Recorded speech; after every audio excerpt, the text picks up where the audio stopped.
Corinthians chapter 12, and we're going to read verse number 7. Verse number 7 only. And 7 starts as the B clause from verse number 6, but you will see where we are. Very familiar passage of scripture, 2 Corinthians chapter 12. And we're going to read verse number 7 only. And it says there, or because of these surpassingly great revelations. Therefore, in order to keep me from becoming conceited, I was given a thorn in my flesh, a messenger of Satan to torment me. I want to preach just a little while with your prayers from the subject, it hurts me, but it helps me. It hurts me, but it helps me. Amen. We're going to allow those who are waiting to come into worship and come in at this time. It hurts me, but it helps me. My dear friends, without a doubt, the premier enemy of those of us who are Christians is in fact Lucifer himself. Scripture clearly articulates his mission, that the devil is in fact coming to steal, kill, and to destroy.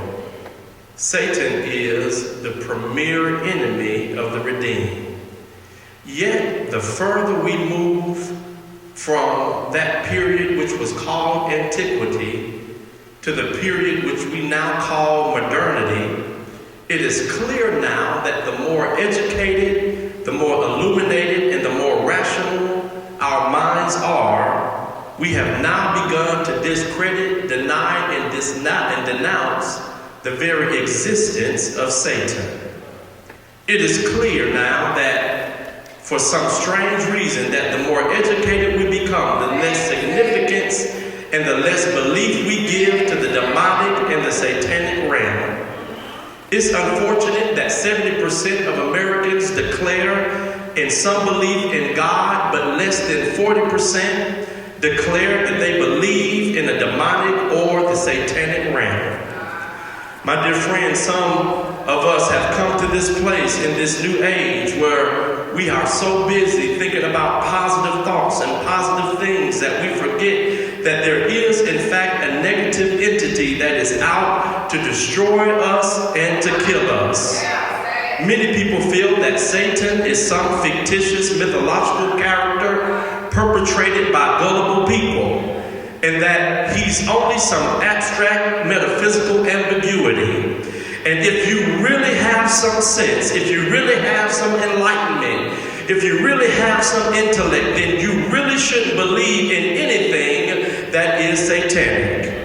My dear friends, so many people may not believe in Satan, but the scripture tells us that Satan is like a roaring lion, seeking who he can devour. Even the ancient world and pagan world believed in the satanic realm. In the ancient Near East, they believed that the entire cosmos was permeated by satanic forces. 6th century BC, a guy named Zoroaster believed that there was a duality, that there was in fact good and evil that existed in the universe, but good was no stronger than evil, and evil was no stronger than good. But I came by here to let you know that even the pagan world acknowledged that the satanic world existed. But we don't look at the pagan world to see that Satan exists. All we have to do is look on the pages of Scripture. For in the Old Testament, there are 7 books in the Old Testament that have, in fact, explicit understandings and references to Satan. Satan is mentioned in every book in the New Testament. There are 29 passages in the New Testament where Satan is mentioned, and Jesus, our Lord, was speaking on 25 of those 29 occasions. And all I'm trying to tell you is that there is a negative entity that is out there to destroy us. I don't care if you speak in tongues. I don't care if you are anointed from your head head down to your toe jam, there is a negative entity that is out to destroy and to kill you. Well, if in fact Satan is real, then Pastor Moore, then why in the world are you telling me that it hurts me, but it helps me?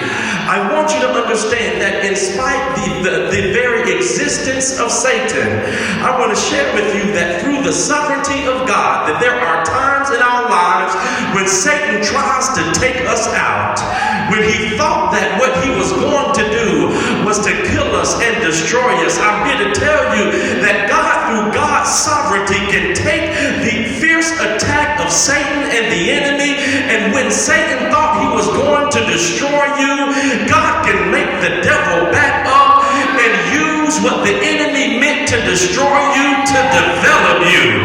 And some of you are going to be able to look at the hell that you're facing right now and see where the devil tried to wipe you out, but God is going to take you to another level, because in spite of what you've been through, it hurts you, but God's going to use it to help you. The penman of this scripture was a man by the name of Paul. And you've got to understand, Paul was a persecutor of Christians. He got on this street called Straight, and God knocked him off of his high horse, and the hunter became the hunted. God knocked him off and changed him from a hell raiser to a heaven's praiser. And it is Paul who is speaking in this third person of this scripture, and he's talking about himself, and he says, I knew a man about 14 years ago. He says, I don't know whether it was an inner-body experience or an out-of-body experience, but he says that God showed me some stuff that I would never imagine. God reached down and showed me some things that he never showed any other apostles. He said, God took me up and I saw some things that other apostles did not see, but when I came back down to earth, I saw another blessing waiting on me. He says, when I got back down to earth, he says, I saw something that was placed in my spirit. He said, it hurt me, but it helped me. Paul, I don't get this, because some people here have been rebuking the enemy. Some people in here have been trying to get the devil to back up. Some people in here have been, in fact, upset about what was placed in their lap. But God says, I can use what the devil tried to put in your life. I can use it to help you, because I'm stronger than the devil. I'm more powerful than the enemy. And whatever the enemy sends your way, I got the power to transform it to help you and wow, it's hurting you. Paul says, there was given to me a thorn in my flesh. He says, I got this gift. I got this major blessing. What was the blessing? It was a thorn in my flesh. He says, I got a dagger. I got a knife. He says, it was like a stake in my flesh. Paul says it was excruciatingly painful. We don't know what it was. Perhaps it was a sickness. Perhaps it was a physical thorn. Perhaps it was an ailment. We don't know what it was. All we know is that it was painful. And watch this. It was painful and it was given to him. He says a messenger of Satan was sent to torment me. He said one of Satan's imps gave me a thorn in my flesh and it was painful. He said, but the enemy thought that the pain was going to take from me. But the pain was not a liability. The pain was in fact an asset. And I don't know who I'm talking to in here today, but there are some people in here who have been going through some painful moments, and you thought that you weren't going to bring it into 2020. But I want you to know that whatever the devil did to you, God can use it to elevate you. Listen, you don't understand the pain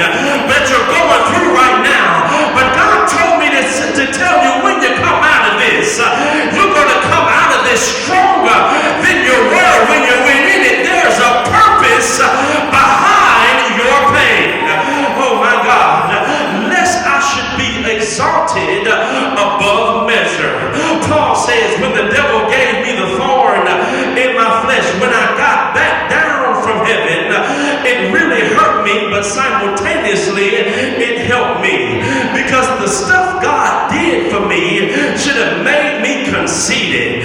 The stuff God did for me should have made me arrogant. It should have made me excited about what God has did to me in such a way where I was holding my nose up to everybody else. But the devil messed around and gave me a thorn.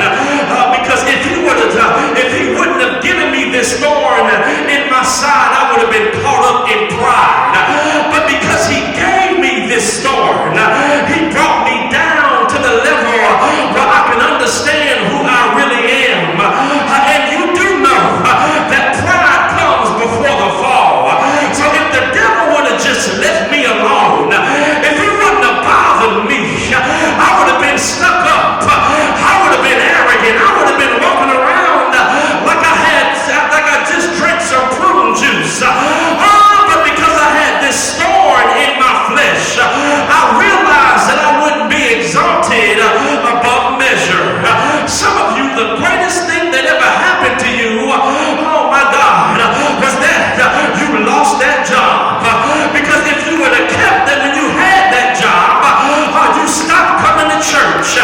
You started washing your car on Sunday morning and cutting your grass, and you forgot that it was God who gave you that job.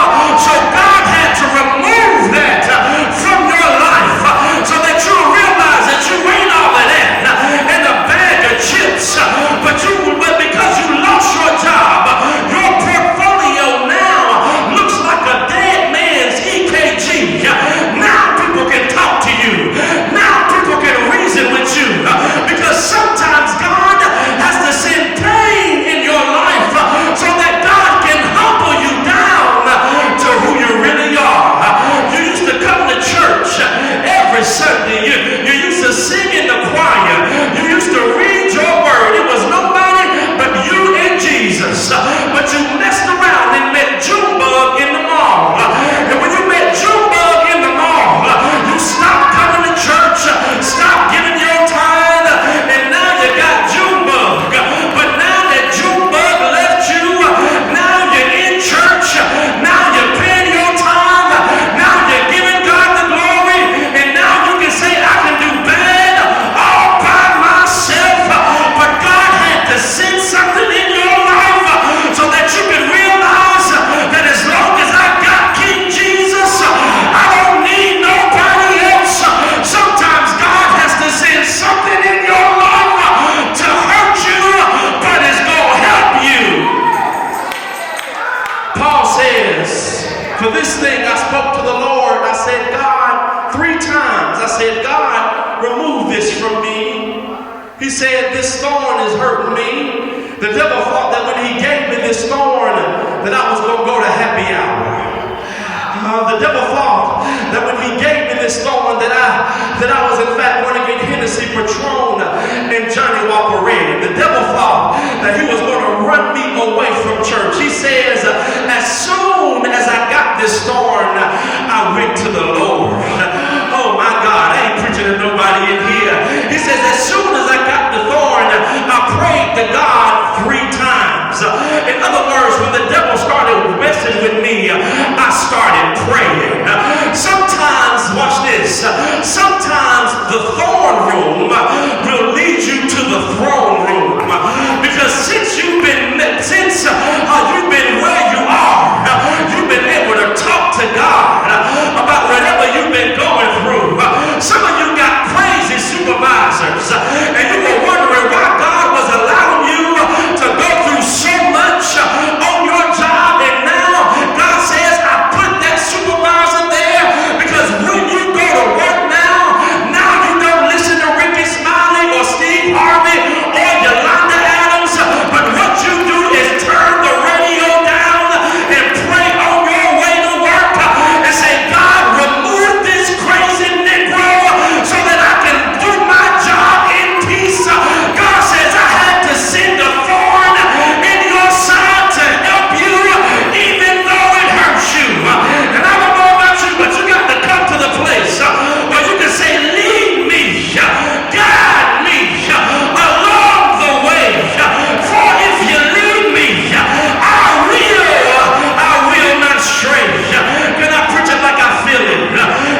but it helps me. So many times we come into a new year expecting things to be different. Coming to a new year, doing different things and trying our best to make change happen. But sometimes God won't make a withdrawal. Sometimes God won't take it away. But sometimes God will give you a deposit. To say, my grace is sufficient for you. In other words, you can do more with it. See, the enemy thought that he was hurting you. he thought that he was taken away from you. But he didn't know that the more attack, the more grace. Now, I don't know about you, but I'm going to make it this year on grace. Hallelujah. Not because I'm so good, not because I'm so great, but he says, my grace, watch this, is sufficient for you. No matter what it is, God's going to give you grace. No matter how hard it is, God's going to give you grace. How many times you've been praying for it to leave, God's going to give you grace.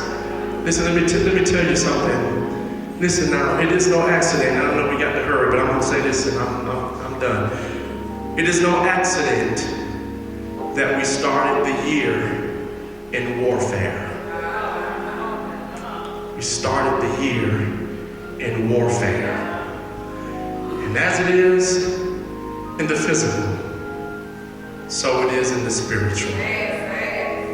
The enemy is going to try to attack you this year, but you got to understand that God's going to give you grace to make it. Don't be surprised.